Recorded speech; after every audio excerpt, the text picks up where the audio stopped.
All right, so today's lesson is called, today's 24th, rates of change.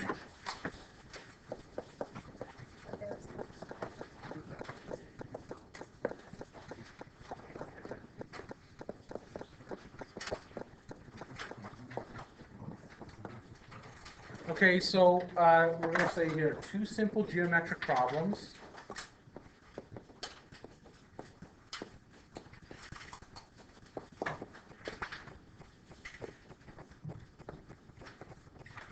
Led to calculus.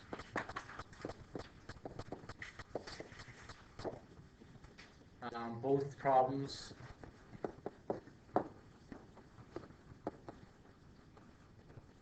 can be stated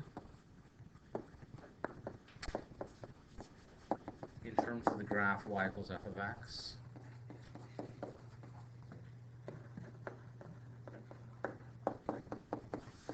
I'll get out of the way here in a second here if I can.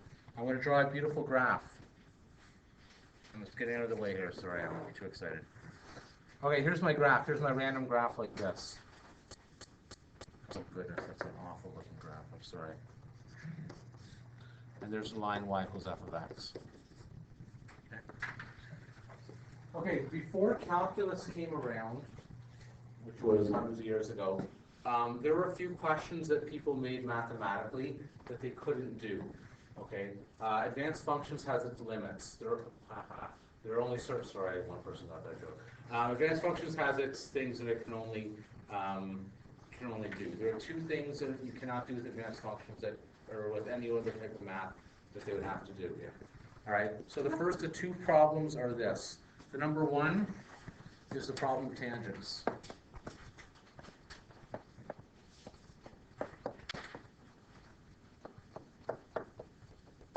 What is the slope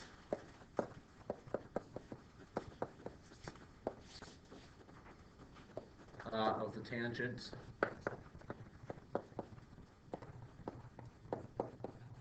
at point P? Okay, so point P is going to be right here. Okay, the problem is finding that slope. That's point P. Now you may say to yourself, Mr. Sadler, we can get very, very close to doing it in advanced functions. How would you find the slope at a single point with advanced functions? What's that? How do you find it? Go ahead there. Sub in a point like really close to the point below, really close to. Very good. Okay, and that's what people actually did. They would do for this point, if x is equal to 2 here, you do like, you treat it like a secant, right? 2 points, but the points are very, very close together. Okay. The problem is you're always off by a little bit, right? Because you have that like 0.00001 or whatever it happens to be that's the difference, right? And that's the issue. So that was a problem. The second problem that we're coming into is the problem of areas.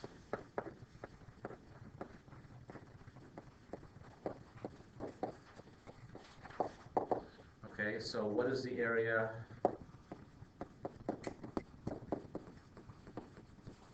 under the curve from x equals a to x equals b? Okay, these don't look like the same problem, but they are actually related. So what I'm doing for this point is, there's point A, there's point B. I want to find that area in there. Did anyone want to take a guess of how you would actually find an area of something messy and curvy like that? What you would actually would have had to have done up until 200 years ago or 100 years ago? Guess. Guessing is a good one. Okay. You know what they actually did? Something worse than guessing. They did the brute force football method. Is what they did.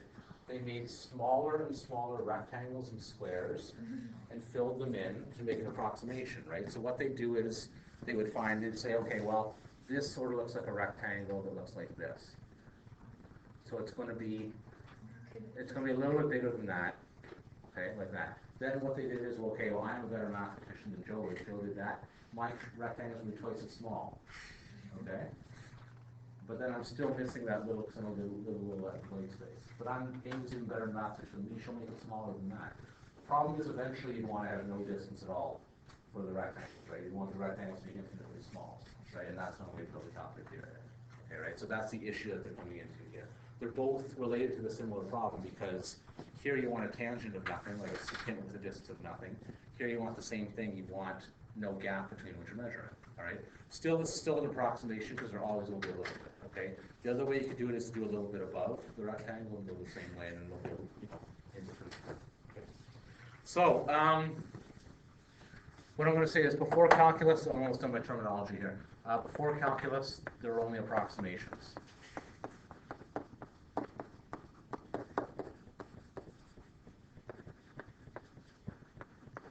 And that's done.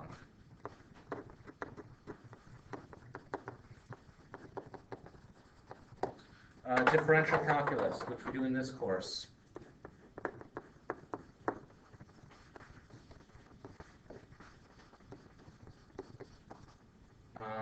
Calculates the slope to tangents to graphs.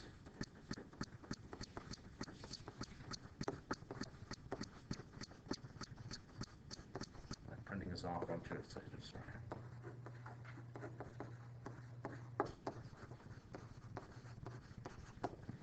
Now the next page, sorry, integral calculus, which we'll do in university, and maybe a little bit if I have any time at the end of the course.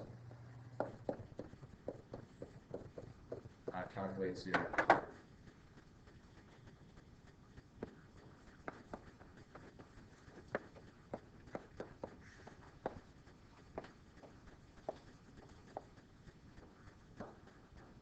Okay, the reason calculus is so magical is they actually make that leap.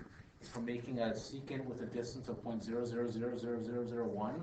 What calculus is, it actually makes the distance 0. Okay, which science, like, which thinking in your mind is very difficult to do without breaking rules and getting difficult. That's what it is. Okay. These two things, although they don't look like the same problem, they're exact opposites. Okay. Differentials, which get to in this, the derivatives, and integrals are exact opposites of one another. Okay, so if you take, they don't look like they're the same problem, but they are, which is neat. Okay, we'll talk about that though as we go on here. Okay, you're totally confused right now. This will hopefully make more sense, Michael. I'm sure this made a lot of sense to it.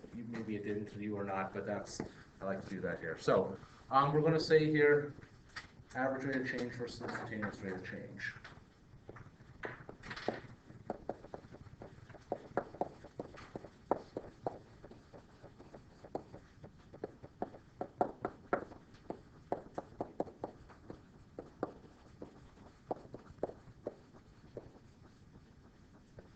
And I'm probably going to draw another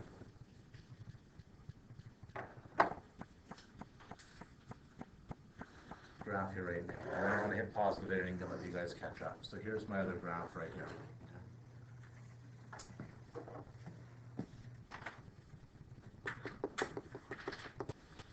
This graph is going to be f of x, there's y.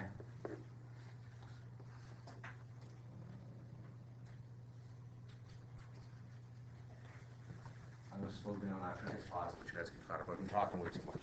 Take a pause the video and then we'll stop the video. Older brother.